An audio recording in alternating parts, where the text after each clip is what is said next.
stressed out. Wow. Do you like pineapple? What do you have? Yes. Amazing. Amazing. The best feeling. All right, y'all, we're gonna start on time today. So this is gonna be all rheumatology. All these questions are questions we didn't do too well at on the ICD. Mostly it's gonna just be like miscellaneous rheum, stuff you may not have seen before. Feel free to shout it out. A lot of the stuff you aren't expected to know right now. So it's not a big deal if you don't know it, so I won't judge you if you don't know it, so we'll try to make this pretty interactive. I will judge them. Not going to judge you yet, so that's what he does best. Yes. All right, I'll read the first one, then I'll have you guys read it after this. That's all right. So it's a 25-year-old guy that's ED with fever, abdominal pain. He's got this rash on his leg. He says these episodes occur every 2 to 3 months and persist for a couple of days before resolving. He's been to ED before with the same presentation and was treated with viral gastroenteritis because of the abdominal pain, even though he didn't really even have diarrhea at the time. He's also been treated for recurrent non-purulent cellulitis before, which usually presents when he gets these episodes of abdominal pain. He's also had some pain and swelling of the knee that resolved. His vitals have 100.3, blood pressure 120/90, pulse of 90, respiratory rate of 14. Lab showed leukocytosis of 15,000 and an elevated ESR of 92. Image of the rash is shown. What do you guys think? And then the question is going to be kind of a second order question. And that would be, what is the long-term first-line management for this patient? Anakinra, NSAIDs, colchicine, or prednisone? A. Close. They all say Oh. I didn't even get it. I made this, so obviously I was out of it when I made it. So. First off, so you can't get it wrong. No one can get it A. wrong. That's why I said A. Does anyone know what this is? Never heard of Anakinra. It's an IL-1 inhibitor. But anyone know what does anyone know what this presentation could be? It's a weird rheum disorder. Reactive arthritis. Not reactive arthritis. Familial, so this is a presentation of familial Mediterranean fever. And I'll go into the pathophysiology for it a little bit. But this is good that we go over this, and the correct answer is A. And it's colchicine. The correct answer is colchicine for this. So familial Mediterranean fever, this is good that we're going over it because it seems like we're not exactly sure what this is or haven't heard of it before. So what happens with this disorder is people have a mutated MEFV gene. So it's actually a genetic disorder and an auto-inflammatory syndrome. This mutated FEV gene goes to a mutated pyrin protein. That pyrin protein is part of the inflammasome. The inflammasome is, as the name implies, very critical in inflammation. And it makes this inflammasome more responsive. And these patients have a lot of release of cytokines, IL-1 and IL-18, that happens recurrently from this activation of this inflammasome. And they also have neutrophilic extravasation to a lot of the tissues in their body. So they develop these kind of recurrent fevers, and then they have these manifestations of neutrophilic extravasation to different parts of the body, and these can kind of present in a bunch of different manifestations. So the first one that present is pleuritis and pericarditis. These patients can develop these pericardial and pleural effusions with also pleuritic chest pain. The main one is that they can actually have neutrophils go to their peritoneal lining, so they can present with peritonitis, and this can be misdiagnosed a lot of times where people think someone has an acute abdomen during one of these episodes. Previously, in the past, this was a major reason why people would go and get like an open XLAP, but now with the advent of using CT scans for really anyone with abdominal pain, it's less common that happens, which is fortunate. The other thing is that with really any rheumatological condition, they can get arthritis. And lastly, and the weirdest thing about this, they can get kind of neutrophilic extravasation to their skin, causing these erysipeloid-like skin lesions. Does anyone know the mechanism of action of colchicine in anti-inflammatory disorders? Because I think this really ties in why we treat it with colchicine.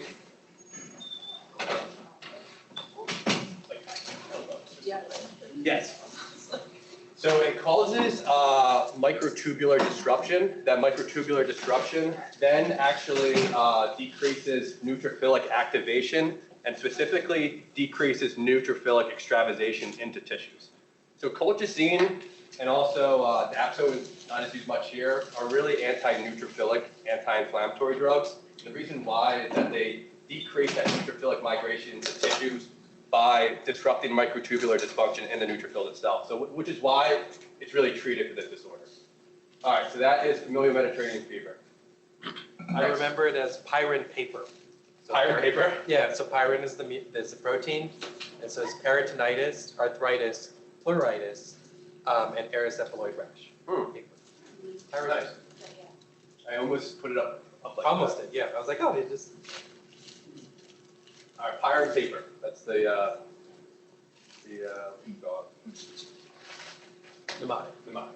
All right, anyone want to read this one for me?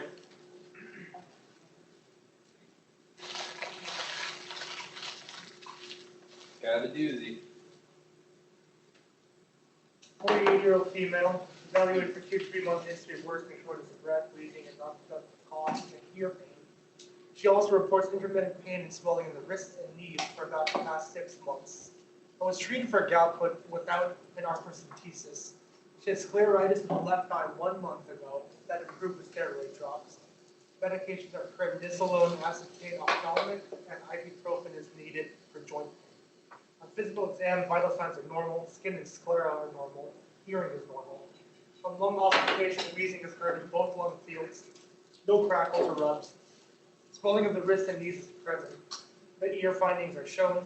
The lab showed ESR of 60 and a normal CBC with disc, except for a hemoglobin of 11. Chest radiograph is normal, CT because it shows to the left. And please look at the right bronchi. Expiratory phase shows air traffic. So it's another one just like the last one. You kind of need to be exposed to it before, so you kind of either know it or you don't. Anyone have any guesses into what this is? You probably didn't learn it in medical school, but it does show up on the boards a lot. Yeah. Anyone? All right. I think I heard a C, so whoever said that was correct. So this is C. This is something called relapsing polychondritis. And really what relapsing polychondritis is anywhere there's cartilage or type 2 collagen is going to be inflamed. There's not a specific antibody that's really helpful in this case, but that is really the underlying pathophysiology of this disorder. It is a disorder in itself, so it can happen alone, but a lot of times it also happens with other rheumatological conditions like vasculitis, Scleroderma syndrome, lupus.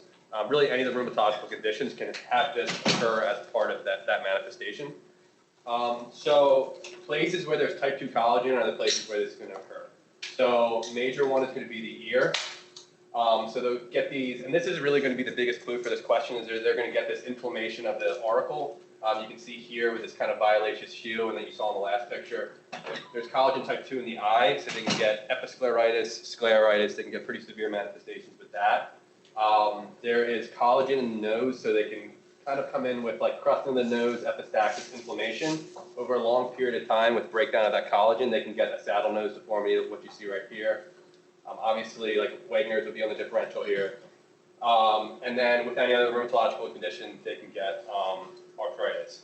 The scariest point of this disorder is what can happen to the tracheobronchial tree. So these patients can get basically tracheobronchomalacia, so thinning of their trachea, and also from recurrent inflammation, they can get narrowing of either their trachea or their bronchi. Narrow the trachea, they're usually going to be stridorous. Narrow the bronchi, they're usually going to have like some wheezing. And workup for these patients is always going to need to get PFTs. And you also want to get expiratory, you really want to also get expiratory CT scans to see if there's air trapping, and also because when they exhale, it's going to be more sensitive for these narrowing in the bronchi. So those are things that you really want to work up for this patient. And this is really the reason, the major mortality for this patient and why it's such a diagnostic imperative. Treatment, similar to most other disorders. I always think of rheumatology, the two questions are, do I start steroids, and then how do I get them off steroids? But mild treatment for this is going to be NSAIDs. If they have any moderate or severe manifestation, your major treatment, and this is probably what, if you ever get a test question, it's probably going to be, the answer is going to be steroids. Plus, if they're on that for a long period of time, you may want to get them on a steroid-sparing agent, methotrexate, azathioprine, and cyclophosphamide is super rapid and severe, especially if they have like acute onset tracheal narrowing and tracheal inflammation. But mostly, just remember steroids, and I think that's probably the one that'll probably be like questioned on the test. All right, cool. That is relapsing polychondritis. All right, another hard one. Anyone want to read this, please?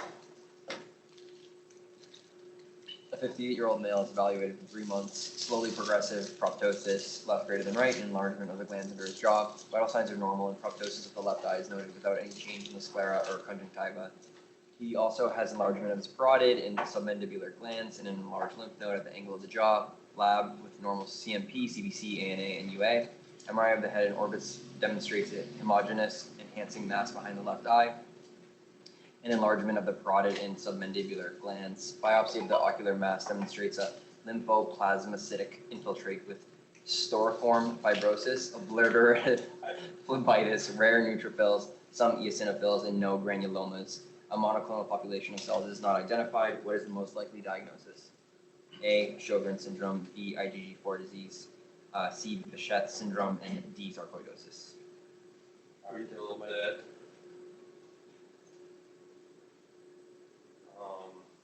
Dora? You said IgG4? No, I didn't say the answer. No, you didn't say it, but that came up recently. Oh, All right, so do we have some brave souls for this one? This was kind of a semi-mixed up question.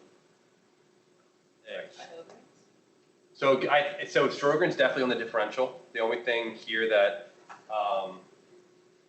may change it is the biopsy, and this is a very specific biopsy for a very specific disease, which Dora is an expert in. So it was IgG4 disease. Also, you can kind of like rule out everything else. Yeah, and exactly. So actually, the funny thing is, IgG4 disease is actually noted to probably be a lot of people who were previously diagnosed with Sjogren's syndrome or actually probably have IgG4 disease. So it's a disease that's actually becoming more common because we're becoming more aware of it. And it's really on your differential for a lot of different diseases. Absolutely Sjogren's syndrome, it's on your differential for PSC, I'll get into that a little bit more. It's on your differential with pancreatitis, and it's on your differential when you think about Wegener's granulomatosis too, or any vasculitis. So I'm going to really hit you with some weeds here and talk about the pathophysiology. Don't need to remember this too much, but I think it helps you with understanding the biopsy. So some sort of autoantigen that no one really knows. And what it's found out is that this actually activates something called cytotoxic CD4 T cells. Who knew those existed? I didn't. Those actually go to tissues, and those cause tissue damage. The typical manifestation is this storiform fibrosis, and what storiform means is like swirly and kind of like in a cartwheel shape. So see how it's like swirling around here, looks kind of cool. That's storiform fibrosis. They also extravasate into your vasculature, and they obliterate it with inflammatory cells. I wouldn't worry about these too much because this is semi-new and you don't really need to memorize that, and I don't think it helps with the biopsy. Because the real thing that you really need to remember is that this autoantigen's taken up by the follicular T cells.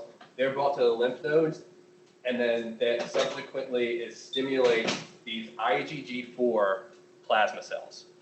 People used to think this is the thing that caused all the damage, and this is why it's called IgG4 disease, because they thought, oh, we find these IgG plasma cells, this is the thing that's causing damage. Really, they are a kind of benign bystander, but they're really, really helpful because seeing those IgG4 cells when you actually look at this biopsy under an immunohistochemical stain is a major part of the diagnosis, and finding those IgG4 cells on biopsy is one of the crucial ways in which you make this diagnosis.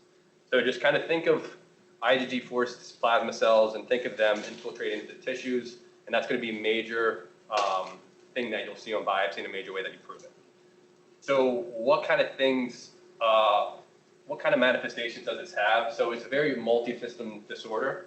So you can have lymphadenopathy, as we kind of noted right here.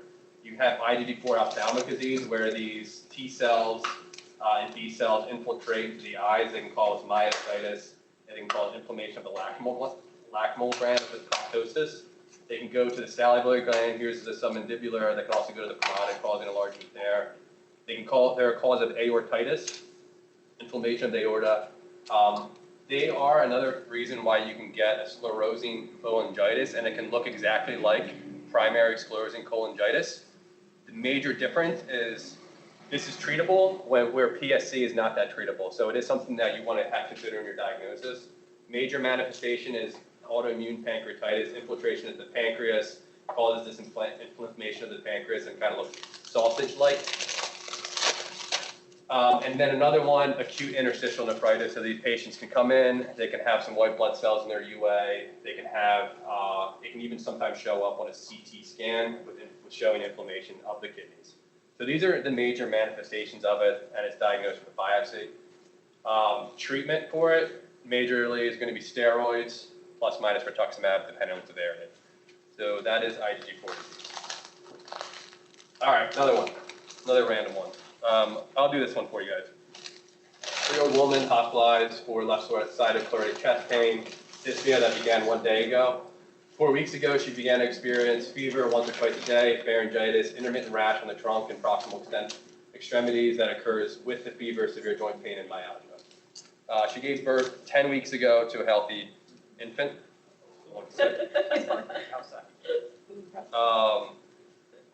Physical exam, she's febrile, pulse rate is 90, respiratory rate is 22. She's got enlarged lymph nodes, hepatomegaly, splenomegaly, pleural fixation rub, pink maculopapular rash present on the trunk. She's tenderness in her joints as well. Hemoglobin of 10, has a leukocytosis of 21,000, AST of 70, ALT of 80, ESR of 95, and a normal UA. The rash is shown to the right. What is the most likely diagnosis? Craig-Laminine vasculitis, lymphoma, and I'm going to say this is a blanching maculopapular rash. Lymphoma with vasculitis, dermatomyositis, DRESS, or Still's disease.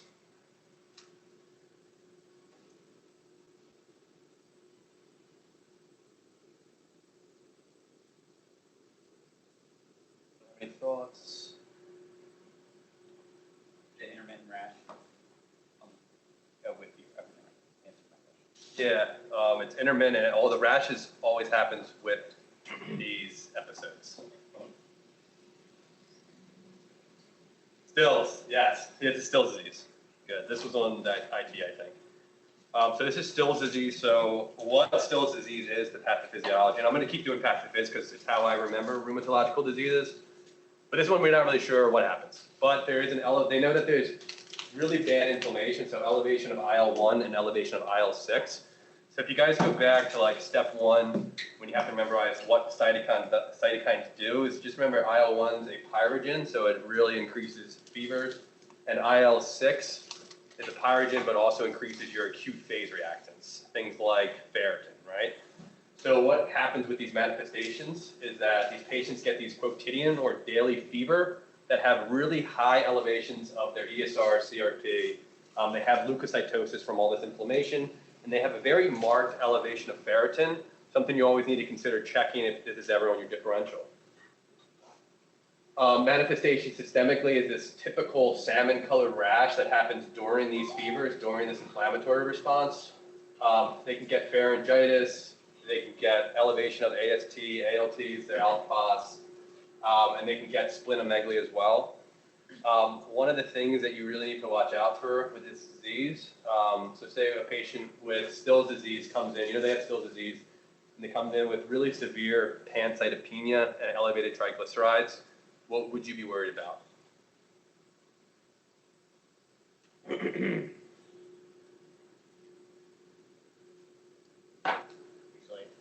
HLH, perfect. Yeah, so that's definitely what you want to be worried about is HLH, or HLH, also macrophage activating syndrome, both similar, macrophage activating syndrome, just as if it happens to a rheumatological disorder.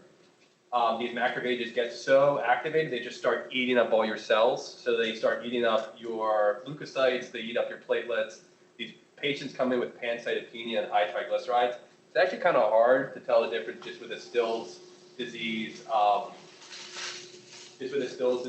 flare versus if they have macrophage activating syndrome. But the biggest clues are this triglyceride and new onset pancytopenia. So that's something to definitely worried about. I've seen HLH like twice since I've been here. It can happen to rheumatological, malignant, a lot of different inflammatory disorders. So it's something that you think is super rare, but you know, it actually happens more often than you think. And maybe is another thing that's underdiagnosed. So that's the one thing you worry about with this. Treatment, once again, I'd say it's mild. Steroids, if moderate, severe. I think the only one that's kind of cool here is, and this is probably what they're going to ask if they ask you treatment for this. If it's refractory and severe, and this kind of gets the underlying pathophysiology of it, you treat with an IL-1 inhibitor called anakinra. So that's a major, that's something that could be more testable. All right. Let's do another one. Anyone want to read? A 51-year-old female is Wow. I wonder why people are laughing. Sorry, go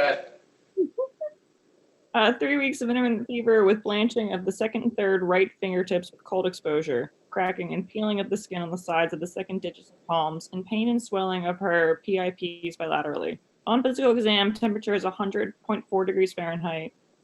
Heart rate is 95 beats per minute, and respiratory rate is 20. The tips of the digits are cool without discoloration. Erythema of the malar area, forehead, and chin is present. Pulmonary exam reveals crackles at the lung bases. There is no weakness.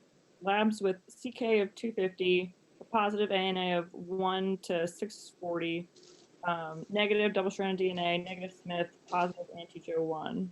Same findings, and HRCT shown to below.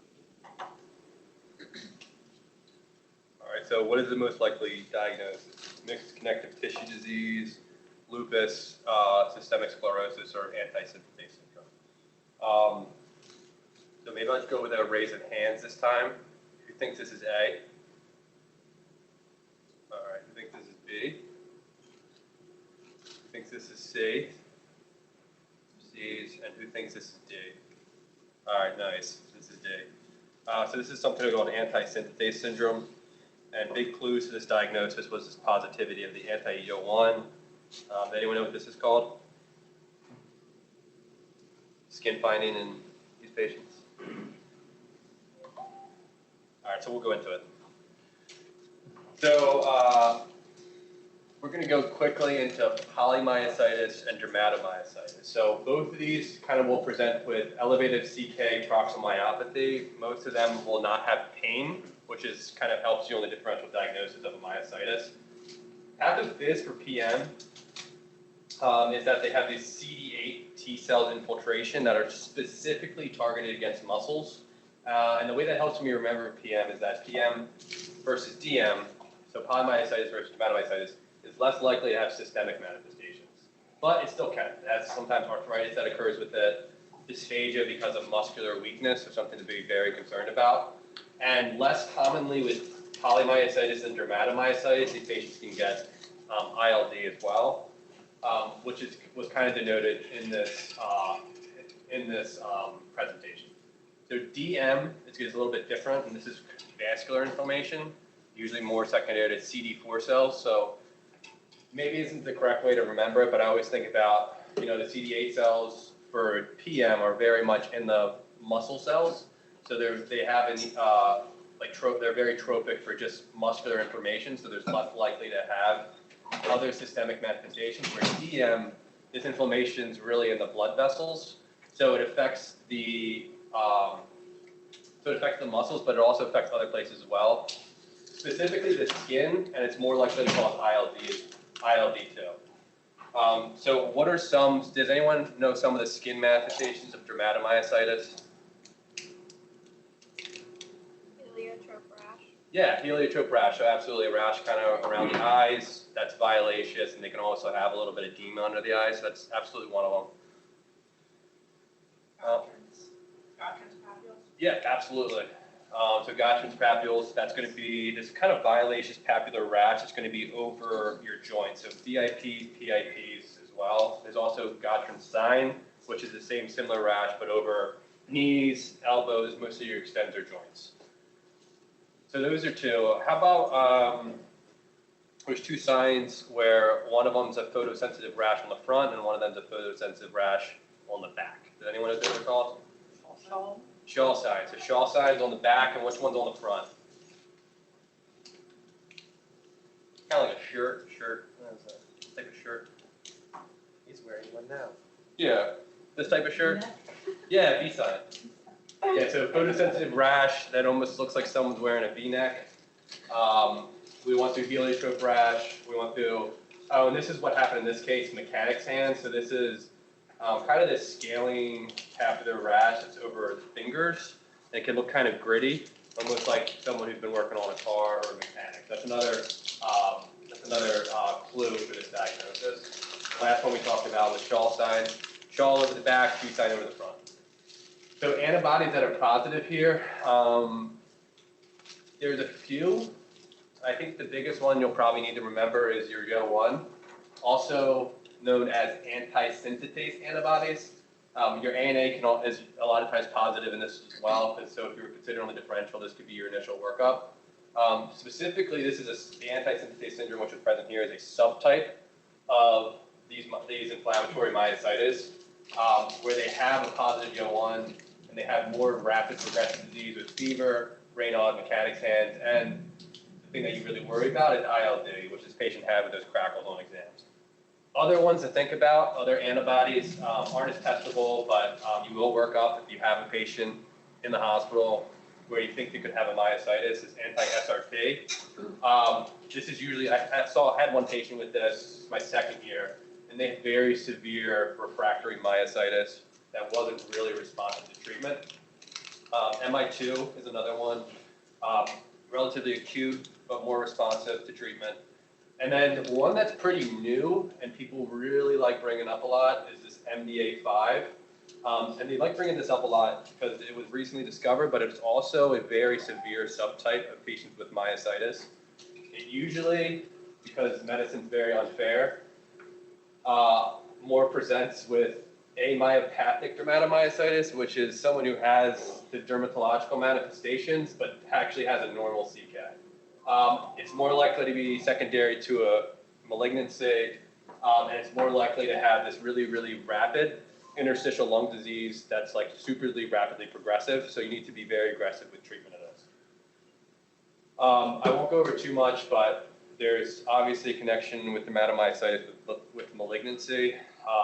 And I always think about, malignancy, a lot of the autoantigens that are present in cancer are actually also autoantigens that are present in the skin and also the muscles. So when you have immune response to cancer, you can have basically attack of those CD4 T cells, CD8 T cells against normal tissue, causing this rash, causing this myositis. So about 10% of dermatomyositis, those patients have cancer. You're not going to be tested on this because it's controversial how much you work up, but you definitely want to do at least cancer peripheral screening. Experts say you should probably get a CT abdomen and pelvis. But you won't get tested on the CT abdomen and pelvis part because it's kind of controversial. All right, so that was that. This is a hard one. I always feel bad about it. Patient with myositis, polymyositis comes in to your office. You're going to start them on treatment. What would be the initial management for these patients? Prednisone and cyclophosphamide, and this is, I would say, mild to moderate dermatomyositis, not severe. Sorry, polymyositis. So would you do prednisone and cyclophosphamide, prednisone and mycophenolate, prednisone and azathioprine, or prednisone and rituximab? All right, so who says A? Who says B? Who says B? Who says C? Who says D? All right, cool. So I think most people got this right. Hard question. I think this is something that you just either you know or you've seen this before or you haven't seen this before. So with dermatomyositis or polymyositis, it's always prednisone. And per up to date, you always either start either azathioprine or methotrexate. And which one you started just kind of based on the patient. If the patient has alcohol use disorder, liver disease, lung disease, You really don't want to start methotrexate if the patient has a deficiency in their TMPT enzyme, which you need to test for azathioprine. You might not want to use that. But this is really going to be your first go-to for treatment of myositis.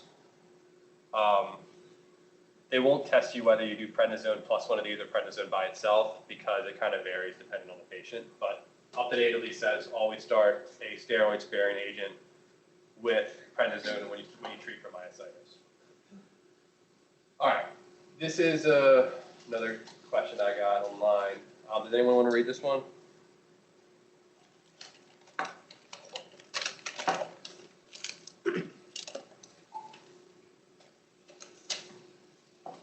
The patient returns with 6 months of worsening weakness. Pred and azathioprine were initiated at that time with clinical improvement. Now taking Pred 20, azathioprine 100. Physical exam vitals are normal. Patient cannot arise from chair without using arm, cough, squat. Only by using hands to hold onto the chair. With cushioning features and scattered episodes on the forearm without a rash. Lab studies show a serum CK of 140, which is a positive for patient. All right, so you can either order an EMG, order a muscle biopsy, reduce the azathioprine dose, or you can reduce the prednisone dose. Does anyone want to take a stab at it, or else I'll just kind of go to hands?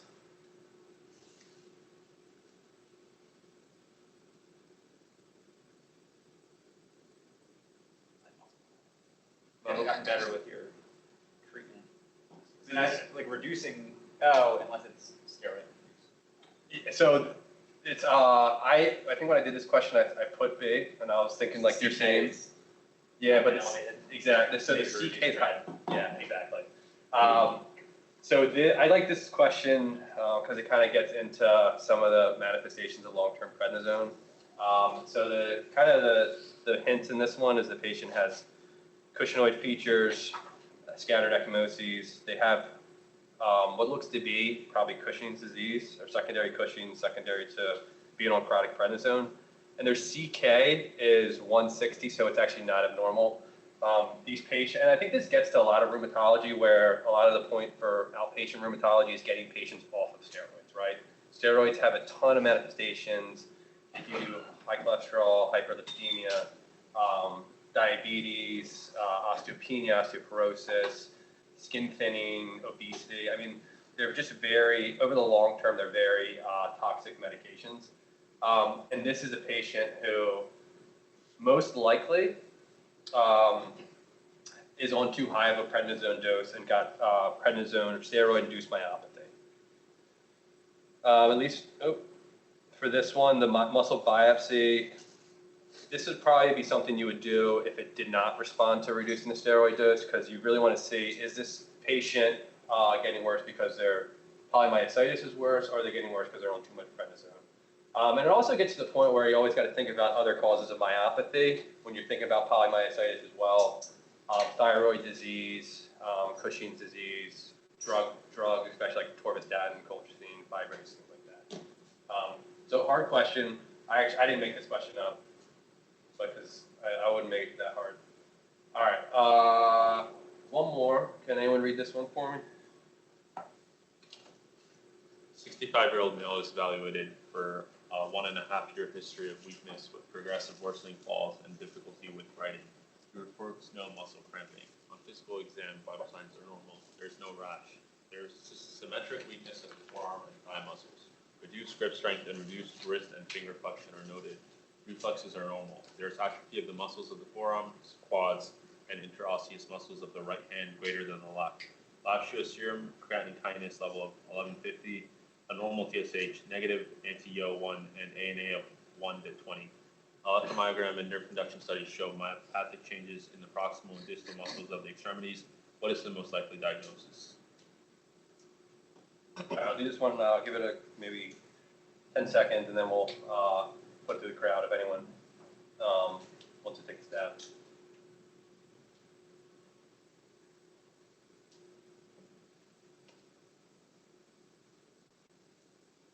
All right. It says ALS. Who This is mitochondrial myopathy. It says inclusion body myositis. Nice. And then these are polymyositis. All right, so this is inclusion body myositis.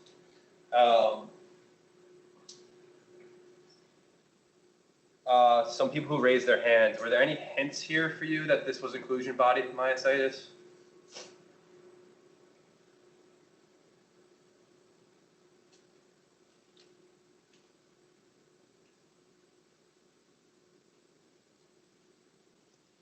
Difficulty with writing and like worsening progressive falls. Like a white nail that's like over 6 feet. Yeah, exactly. And like the difficulty writing is because of this distal involvement. And that's going to be a major hint here. So for inclusion body myositis, it's unfortunately not really responsive to immunosuppressants, even though it is an autoimmune disorder with CD8 cells. A major thing that you're going to do in these cases is a muscle biopsy, and you're going to see these vacuolizations in the muscle belly, and you're also going to see these kind of eosinophilic inclusions. So the really big hints for inclusion body myositis is that it has distal weakness, right? So all of your myopathies, you're going to think proximal, right? They're going to have difficulty raising their arms over their head. They're going to have difficulty getting out of chairs. But here, they have distal involvement as well as proximal involvement. So this is a patient who has difficulty with dorsiflexion of his foot. A major one is going to be hand weakness, so gripping strength and forearm weakness as well. So this may occur too. And then another thing is that difference with these, this is very chronic. These patients have slow progressive weakness over the period of like 5, sometimes even up to 5 years before they're diagnosed. So it happens over a very long period of time. And those are the major hints that this is inclusion body myositis. If they have this, they may not even give you the muscle biopsy. Treatment, nothing's really that useful. Symptomatic management, go into physical therapy, do strength conditioning for them. There's even some studies that creatine helps for them. Kind of cool. 50% of these may happen with like other secondary diseases involved, so you do want to work. So you won't be tested on this, but if you ever see inclusion body myositis in the hospital, send off some general stuff, HIV, hepatitis, lupus, Sjögren's syndrome, send off SPEP, UPEP, because it can co-occur with those diseases in about 50% of the time. But these are the major hints for inclusion body myositis, and I've seen this once in practice, but they love asking about this on the boards. All right, I think we only got a couple more questions left. I'll do this one. So 42-year-old woman is evaluated during a follow-up visit for Raynaud's of 6 months duration. She also has GERD. Her only medication is ranitidine. On physical exam, her vital signs are normal. No sclerodactyly or digital pitting at the fingertips. And the remainder of the physical exam is normal. I wrote that weird. Oh. So lab studies are positive for an ANA and a centromere pattern, a strongly positive anti-centromere antibody. Nail foot capillaries are shown. Which of the following is the most likely diagnosis? I already gave it to you. Does anyone know how mixed connective tissue presents? It's usually a mix of actually like 3 diseases.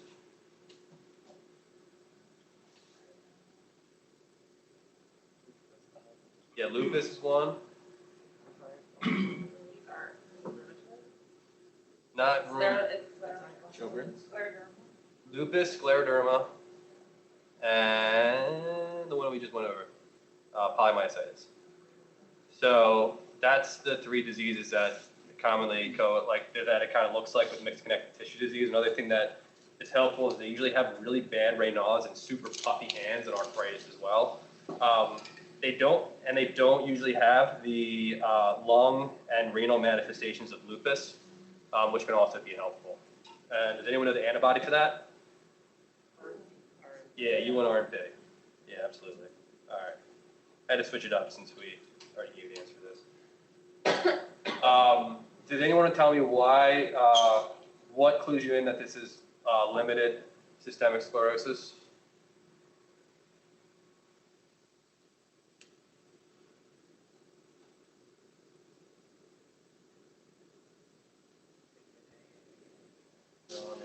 They better know. Yep, the anticentromere pattern with the ANA staining, the positive anticentromere antibody.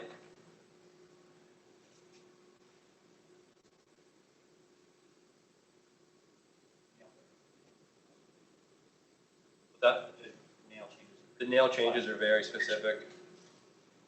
Exactly. So this kind of like the dilated loops, these dropouts, denotes that there's some sort of vasculopathy going on. And the last one, Raynaud and GERD. So pathophys of CREST, once again, sort of random immune stimulus. Some people think it's a viral infection that starts it. Some people think it could be a malignancy. Usually it's more likely the typical one is that there's some sort of virus infection that you get an immune stimulus to. That develops the antibody formation. So does anyone know, so CREST, anticentromere is for CREST. Does anyone know what the antibody is for systemic sclerosis? SSA. SCL70, yeah, exactly. And there's another one too, RNA polymerase 3. That immune stimulus does two things. It gives you endothelial cell toxicity, and it also gives you this fibroblast activation. And those are the two reasons why you get most of the manifestations of this disease.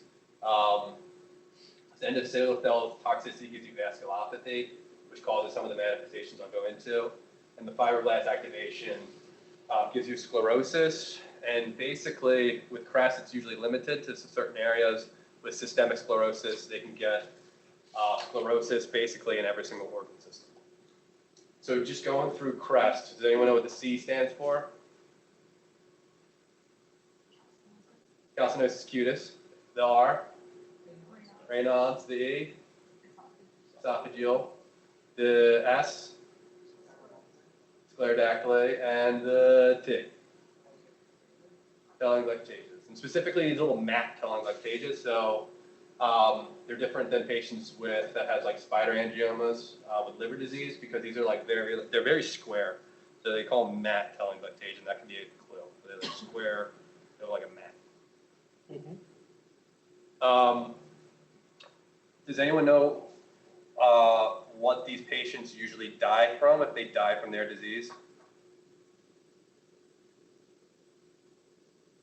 ILD, like lung. Not ILD, that's mostly for systemic sclerosis, specifically for CREST.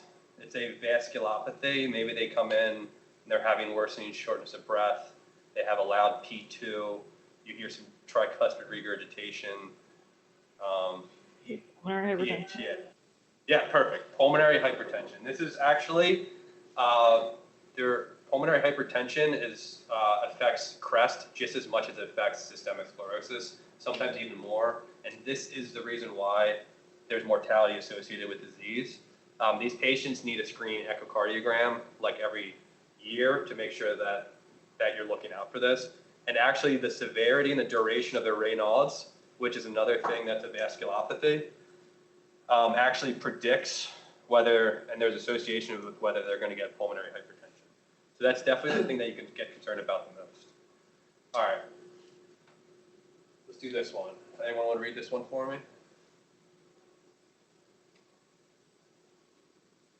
45-year-old woman is evaluated for a 4-month history of diarrhea and a 4.5 kilogram weight loss. She reports explosive episodes of loose stools that follow most meals. There's a feeling of bloating and painful episodes.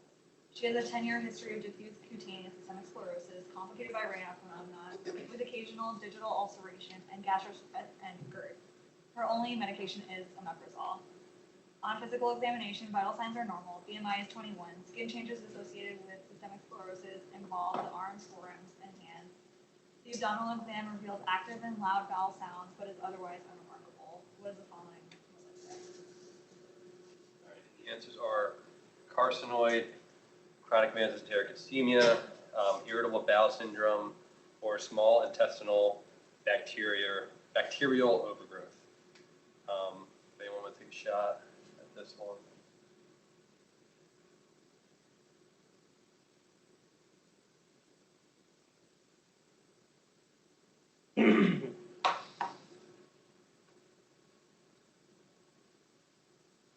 This is a question I actually got on, step 3 maybe?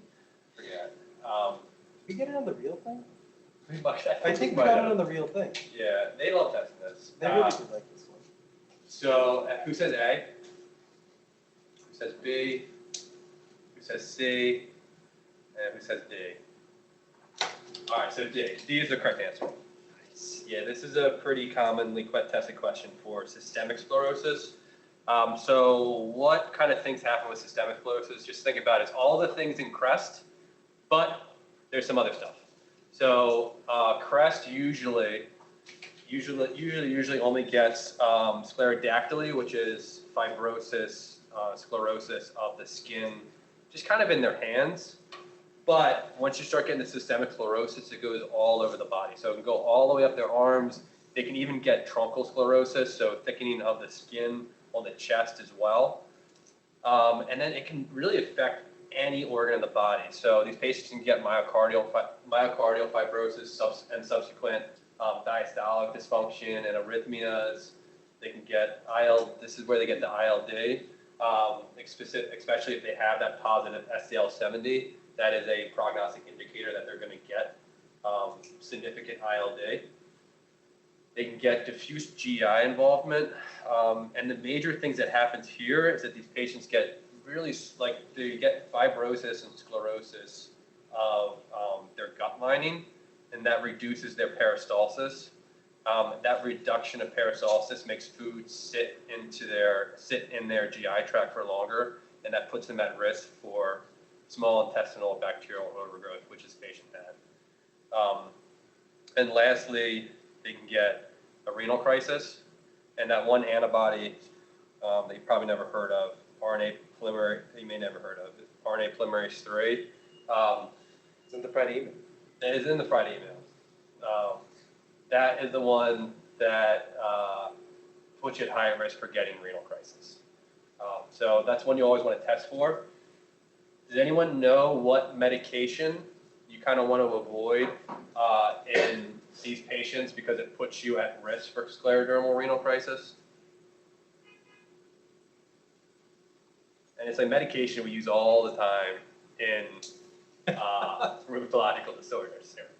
Steroids, yeah. So steroids, for some reason or another, put you at risk for sclerodermal renal crisis. What sclerodermal renal crisis really is, it's another microangiopathic hemolytic anemia. So these patients get probably like vasospasm of the afferent arteriole in their kidneys. They get endothelial dysfunction, and then they also get subsequent clotting within here. And when they get that subsequent clotting, they have reduction of their platelets from the clots.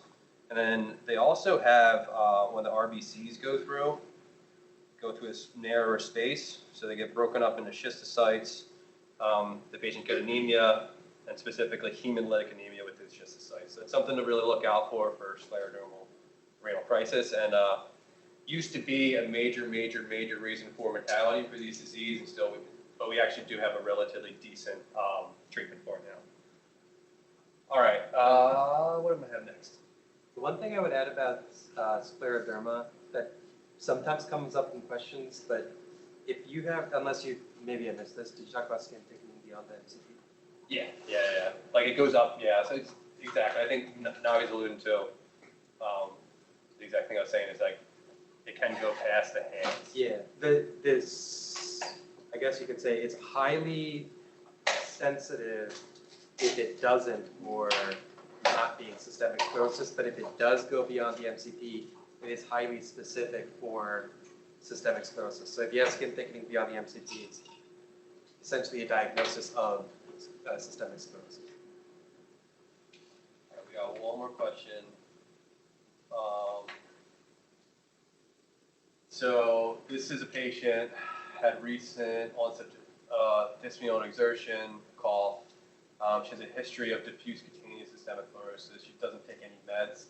Oxygen sat is 96%. Skin thickening is noted on the face, neck, anterior chest, upper extremities to mid-forearm bilaterally, and lower extremities mid-calf bilaterally. Like Navi was saying, very specific for systemic sclerosis. Heart exam is normal. There are fine crackles at the base of both lungs and auscultation. Anti-SDL70 are strongly positive. HRCT of the chest shows lower lobe ground glass opacities in a pattern consistent with NSIP. So this patient has systemic sclerosis with some ILD lung findings. And the question is, what is the most appropriate treatment? This one's really tough. I'm just going to give it to you. Actually, we'll do a raise of hands. Who thinks it's A? Who thinks it's B? Who thinks it's C? And who thinks it's D? This is relatively new. You guys are right for D. It used to be cyclophosphamide. There's a new study in the Lancet that's now testable on the board, since this is a question from MixApp, that MMF, mycophenolate mofetil, has lower medication side effects and is just as beneficial as cyclophosphamide for treating systemic sclerosis, interstitial lung disease. So that's a treatment for it. So we'll get to the treatment of scleroderma, and it really is based around what type of things are involved. And I kind of broke it up into the fibrotic manifestations and also the vascular manifestations. This they won't test you on, but for sclerodactyly, systemic sclerosis, usually it's the DMARD or rituximab, right? You want to stay away from steroids. For MMF, for ILD, mycophenolate is first line. For the GI manifestations, you really want to treat the symptoms, right? So if they got GERD, you give them a PPI. If they have low peristalsis, dysmotility, you give them a motility agent like domperidone or erythromycin. If they have SIBO, you give them rotating antibiotics. And then I'll put these two together because they're kind of similar, because these are the endothelial dysfunction that co-occur together, usually with CREST or systemic sclerosis.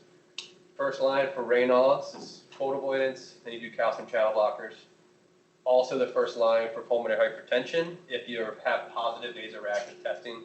So what that means is for anyone with primary pulmonary pre-arteriolar type 1 WHO manifestation of pulmonary hypertension, you do a nitric oxide breathing test and you see if that lowers their PA pressures. If it does, they have a positive vasoreactive test and you can treat them with a calcium channel blocker. That's what you would do here if they're positive. If they're not positive, you would do sildenafil and ambrisentan for the pulmonary hypertension. This combo, this is the MPITON trial, it's relatively new. And then if you have refractory Raynaud's, it's sildenafil or topical nitrates. Anyone know the treatment for scleroderma rhinosinusitis? I think I heard it. Yes, and there was a specific ACE inhibitor too that's quick onset. That's really quick onset. It's captopril, and this is the one that's studied. Probably any ACE inhibitor would be fine, but this is one that was studied for scleroderma rhinosinusitis. This is severely lower the mortality for these patients. I don't know how old this is, probably like above 10 years old, but this was like huge when it first came out for treatment of scleroderma rhinosinusitis, because basically before this, all these patients would progress to ESRD and get really severe hypertension too, which could give them a stroke. All right, take home points, because we hit a lot here. But we're just going to try to go over some of the miscellaneous rheumatological disorders that we got today. FMF can present with fever, arthritis, erythroid skin lesions, and peritonitis. Treat with colchicine, I didn't mention this, to prevent AA amyloidosis. I won't go too much into that. You can look that up yourself. I was going to talk about it, but I don't think I had enough time anyway.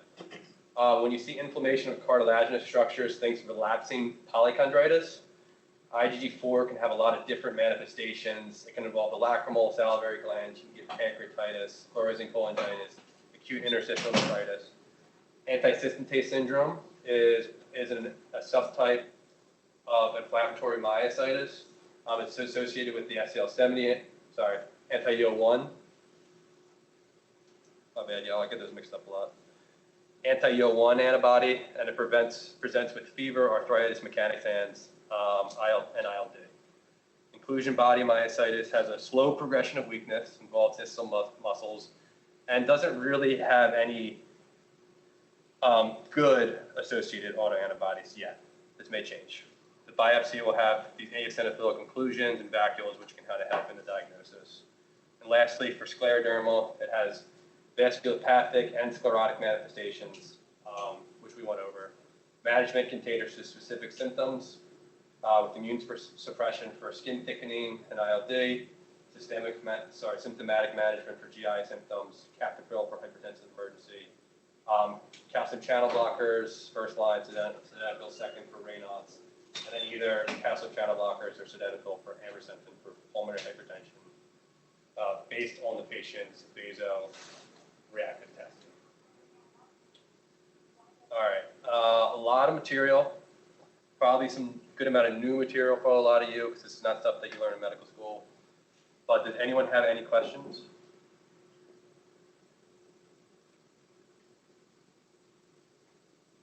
All right, I'm going to put this one on YouTube, so if you guys want to watch it later, okay? And that's all.